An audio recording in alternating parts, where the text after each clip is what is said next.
Como preámbulo de esta intervención, digamos que se conoce como lucha armada revolucionaria en América Latina y el Caribe. Sobrevive la experiencia del Ejército de Liberación ELN, que nació bajo orientación rojinegra, como se dice por acá, muy seguidora de la Revolución Cubana. En el año 2002, el mismo presidente Fidel Castro Ruz dijo en Cartagena de India que la lucha armada ya había perdido su vigencia en América Latina. Además del ELN, en Colombia sobreviven las llamadas disidencias de la FARC en sus varias versiones.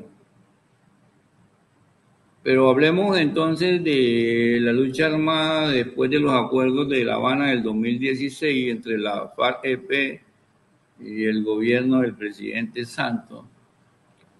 Para mantenerse las organizaciones armadas insurgentes requieren de un asunto claro que se llama la financiación. Si se trazan un plan de crecimiento en número de efectivos y recursos, eso implica economía.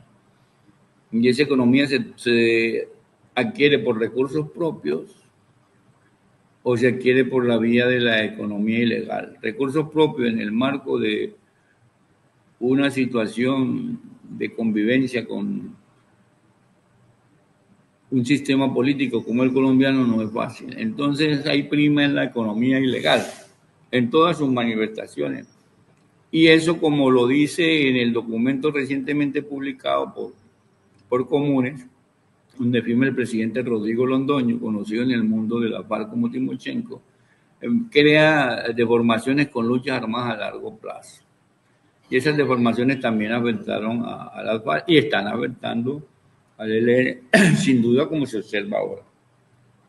Entonces, aquí vivimos situaciones complicadas de tasas de desempleo en ciudades intermedias, por ejemplo, en Barranca Bermeja, el 30% en una población de 210.000 habitantes, donde la gente, gran parte de la juventud, vive de la economía ilegal, que es lo que se llaman el prestadiario o gota a gota, el microtráfico y el cobro de impuestos a pequeños negocios.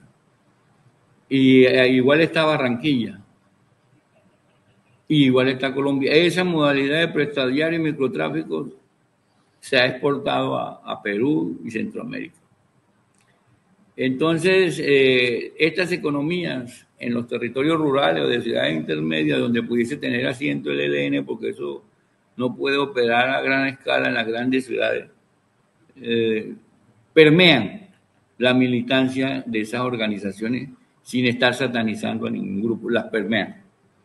Bien, el hecho es que entre 60 y 80 personas se dice que han sido asesinados en el evento del Catatumbo. Hay cerca de 20 desaparecidos, entre los cuales se destacan firmantes de los acuerdos de paz de La Habana. Y hay cerca de 40.000 desplazados, que son principalmente hacia Cúcuta, Ocaña en el norte de Santander, región en la cual está ubicada el territorio del Catatumbo, donde se destacan el Tarra y Tibú como localidades importantes. Pero también se ha creado una inmigración hacia Venezuela. Los datos dicen que pueden estar llegando a 1.500 personas en el otro territorio, lo que crea un conflicto internacional porque Venezuela tiene que hacer una revisión de quienes llegan allá, en virtud que se considera que es un país asediado. Las acciones que motivan este evento del Catatumbo, reconocido por los propios dirigentes nacionales del ELN y los regionales, son acciones del Frente Nororiental de Guerra, que dirige Pablito hacia las disidencias de la FARC por incumplimiento de acuerdos entre estos grupos. Lo que circula a gran escala, sin que haya una declaración alrededor de ese hecho, es que eso tiene que ver con incumplimiento en el manejo de recursos de la economía ilegal, pues estaban conviviendo Lo revela también Rodrigo Londoño en la Carta de Comunes, donde dice que al principio el ELN recibe con satisfacción a las unidades que se desprenden de la FAREP de los acuerdos y crean una disidencia, incluso lo reciben con recursos de armas, uniformes y vida cotidiana. Ese hecho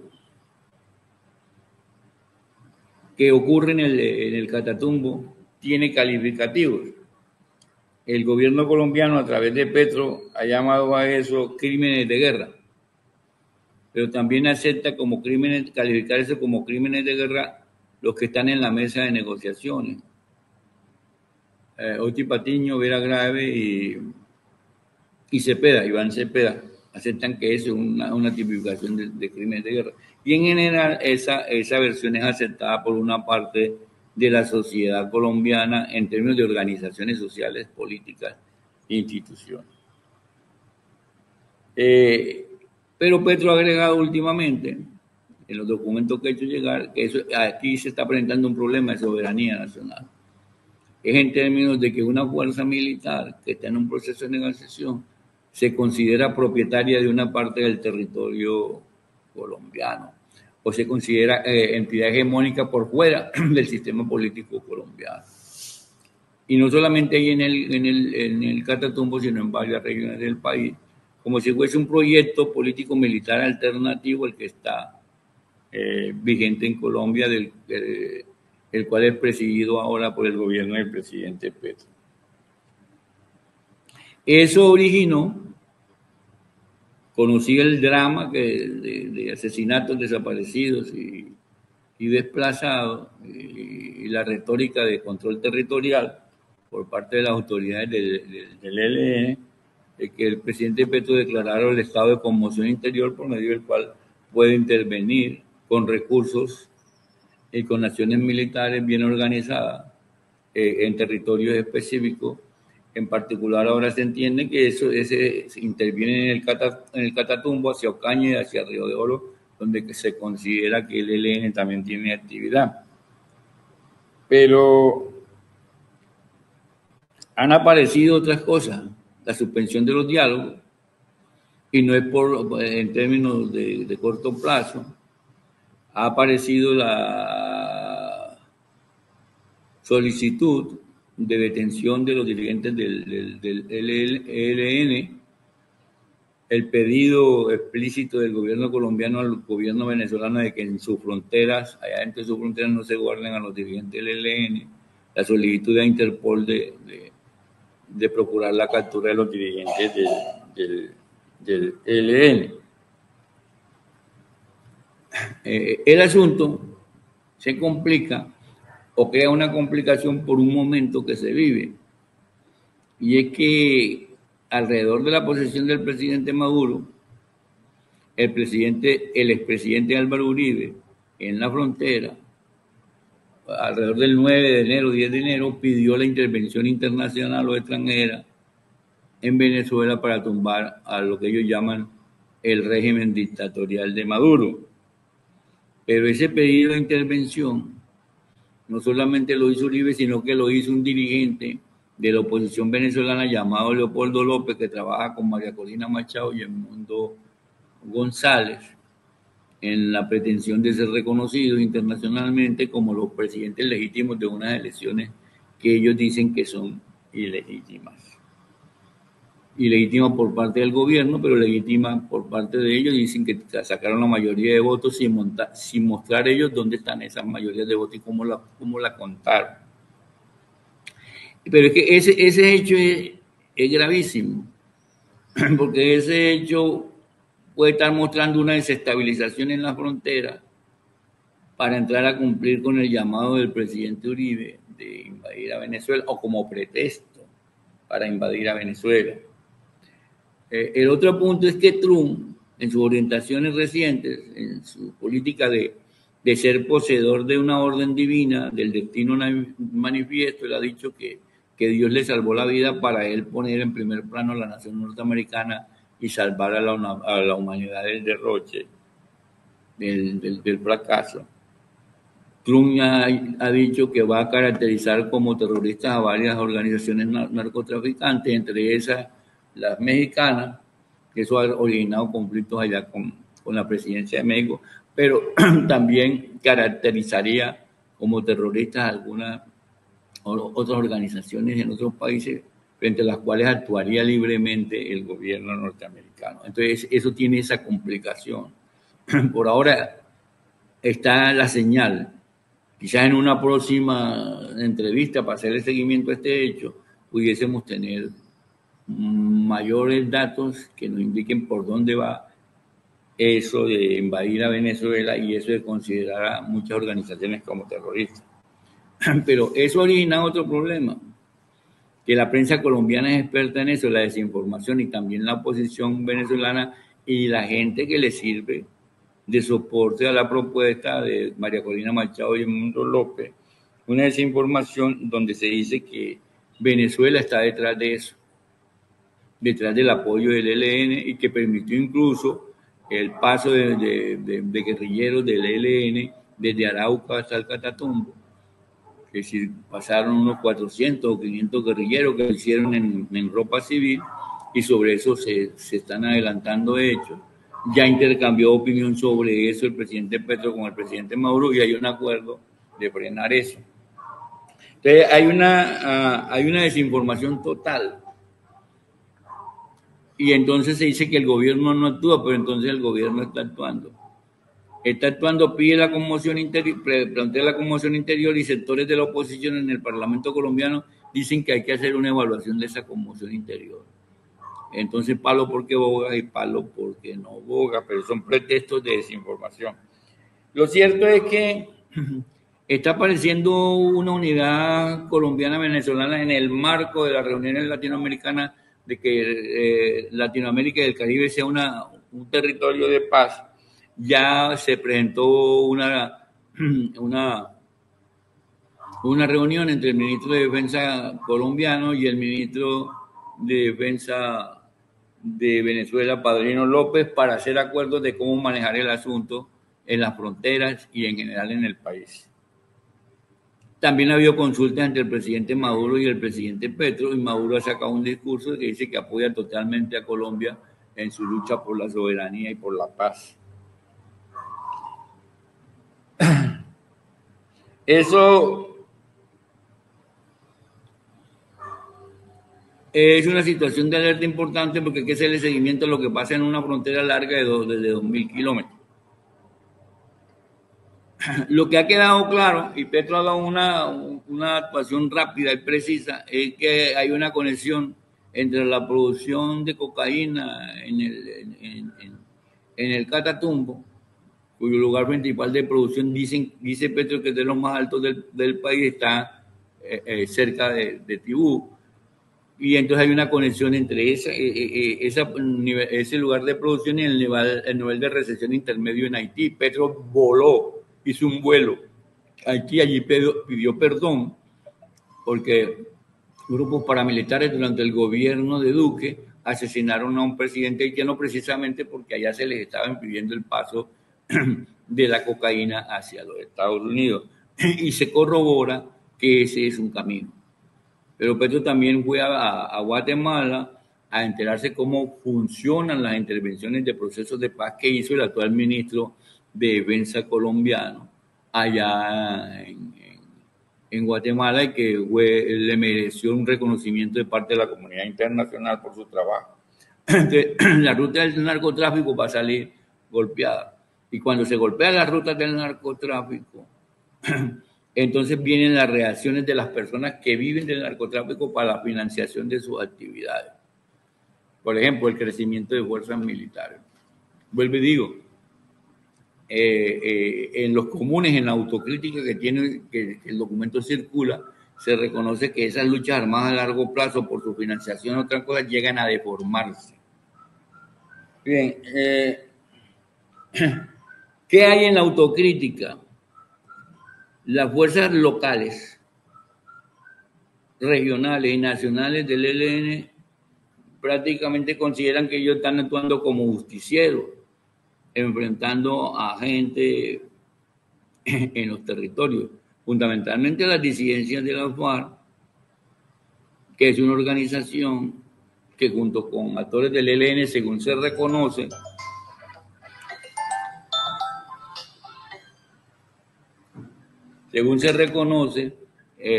han practicado asesinatos de personas firmantes de los acuerdos de paz. Entonces no hay una autocrítica para reconocer que se cometió un acto de violación que se puede decir de lesa humanidad, de crímenes de guerra, pues la gente fue sacada con listado de sus viviendas y asesinados, muchos de ellos, sin que mediara un juicio, sin que mediara un procedimiento, se le aplicó la pena de muerte, como si el ELN estuviese facultado por la providencia o por una fuerza mítica para ejercer justicia por su propia cuenta sin tener en cuenta a los demás. Y entonces esa es una práctica que el ELN debe superar o que por lo menos debe entrar a corregir si es que va a entrar de nuevo un proceso de paz en el futuro. Petro suspendió los diálogos, pero no declaró roto el proceso de paz con esa organización. Pero lo importante en este asunto es que la población colombiana en su mayoría está censurando la conducta del ELN. Está tomando conciencia que la justicia por cuenta propia no está en manos de una organización armada y que la justicia tiene un procedimiento para aplicarse. Y nadie es propietario de la vida de los otros porque se considera espiritualmente puro en términos políticos. Pero también está el hecho que en filas del ELN, en militancias del ELN, empiezan a aparecer críticas a la postura del ELN. No porque se vayan a pasar para la derecha, lo que está apareciendo es que podrían pasarse a la conformación del Partido Unitario del Cambio Histórico, que a finales de marzo debe aparecer una reglamentación sobre eso.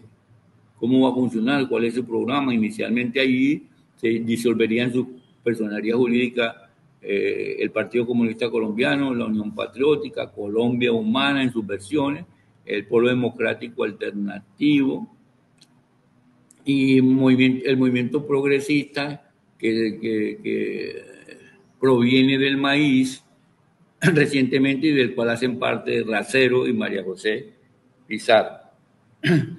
Y termino con lo siguiente. Eso plantea un marco de confianza para rectificar lo que se entiende por paz total, porque eso va a redefinir en la mesa de negociaciones qué es lo que se comprometen los actores armados actualmente a cumplir, y no que sea un pretexto temporal para hacer crecer su fuerza militarmente pensando que en el futuro van a gobernar a Colombia. Es que eso puede ser lo que subyace en el ELN, tienen todo el derecho a pensarlo, de que ellos van a dirigir a Colombia, todo el mundo lo puede pensar, pero excluyendo las fuerzas que están construyendo la realidad democrática actual, que la realidad democrática actual no es para el ejercicio de la lucha armada, no estamos frente a una agresión internacional frente a la cual haya que responderse. Entonces, eso va a poner las reglas del juego en su punto. Y entonces la experiencia que tuvieron allí, gente proveniente del M-19 como Vera Grave y Oti Patiño, tiene que acompañarse de la experiencia que vivieron en los acuerdos de La Habana, Rodrigo Londoño Timochenko, Pablo Catatumbo, Pastor Álape, Sandra Ramírez, que vivieron un proceso. Y entonces el proceso de paz sería acompañado con mayor experiencia. Tiene que aparecer una nueva versión del proceso de paz para ese tipo. Petro, finalmente, y con esto termino, reconoce que la nación como tal, en su conjunto, cometió un error frente a este proceso, error que también tiene que ver con la actuación de las Fuerzas Armadas, de no prever a tiempo con su inteligencia qué iba a pasar, pero también tiene que ver con la manera como se condujo el proceso. Viene una rectificación del proceso de paz, tiene que venir una profunda autocrítica del ELN para proseguir en ese hecho.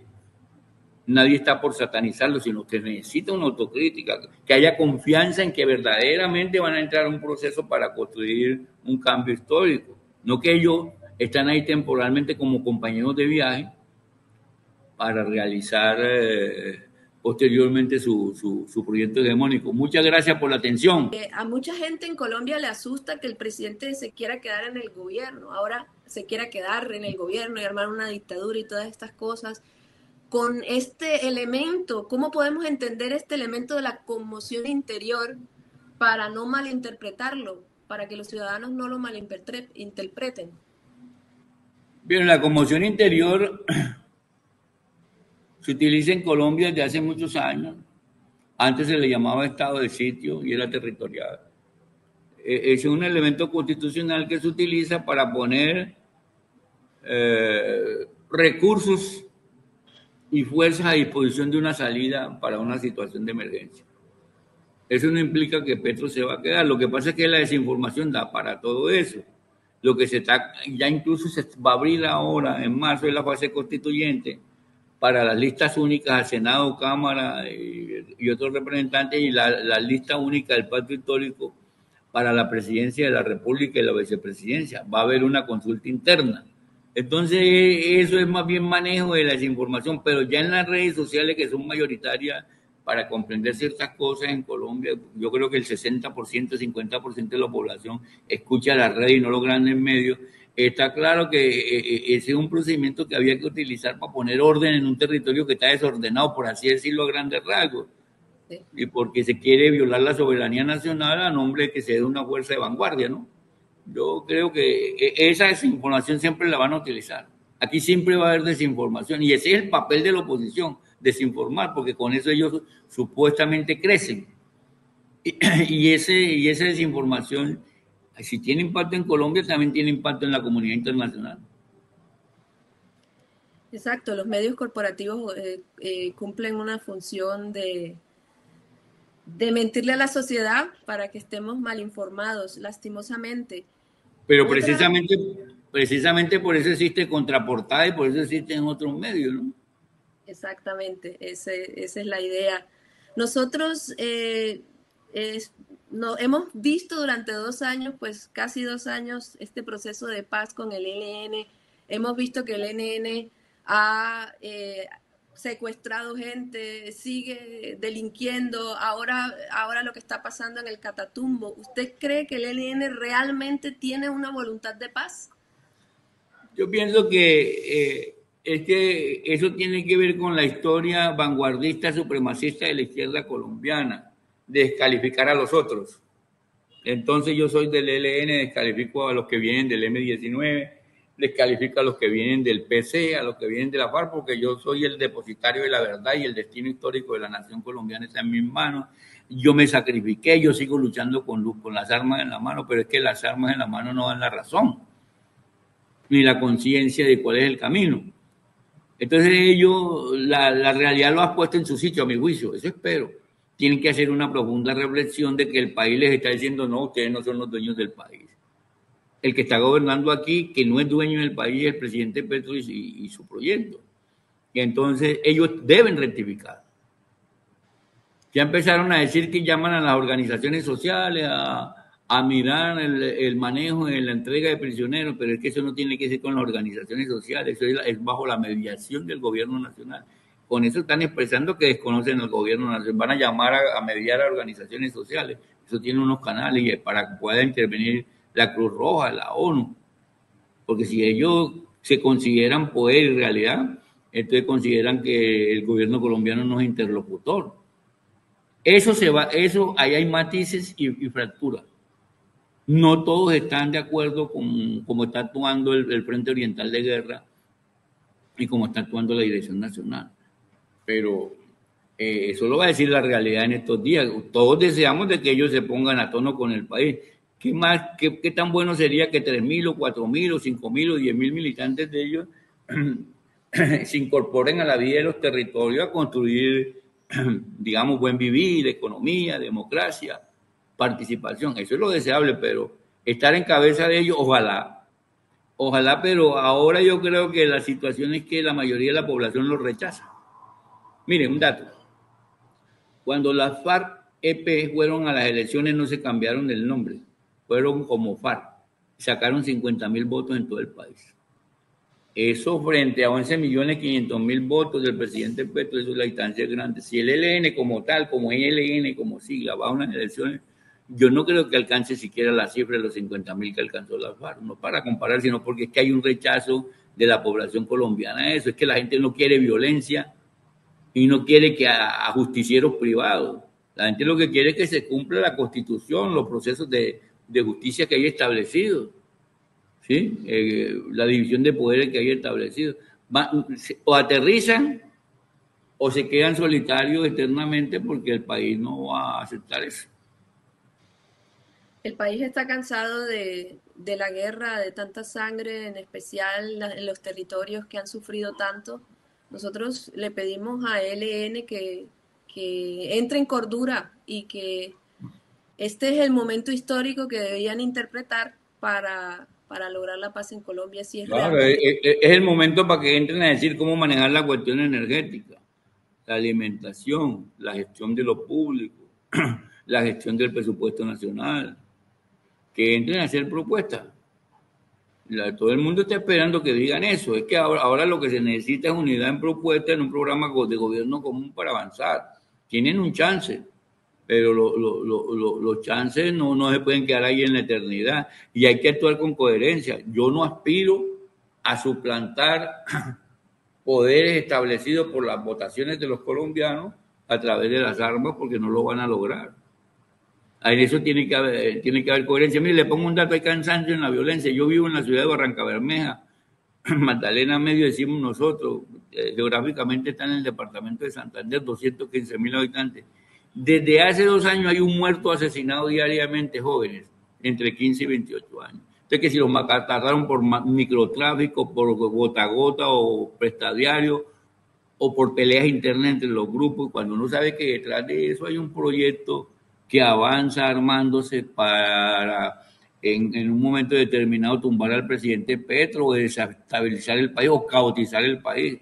Entonces, si uno es una fuerza transformadora, no puede estar sumándose a esa caotización, porque termina trabajando para lo que uno dice que va a cambiar en contra. Pero esa es mi apreciación. Pues el pueblo quiere paz. Sí, claro, que la gente quiere y la gente tiene miedo de meterse en ese tipo de cosas porque es que eso no es lo que estamos buscando. Exacto. Porque ese tipo de cosas impide la movilización social, la participación, porque con miedo la gente no participa plenamente en libertad. Incluso con violencia el voto no es libre. Totalmente. Porque entonces uno le ponen la pistola, aunque después vaya a cambiar, pero el voto no ha sido libre. Oficialmente le doy las gracias por haber estado en Contraportada y esperamos que vuelva pronto.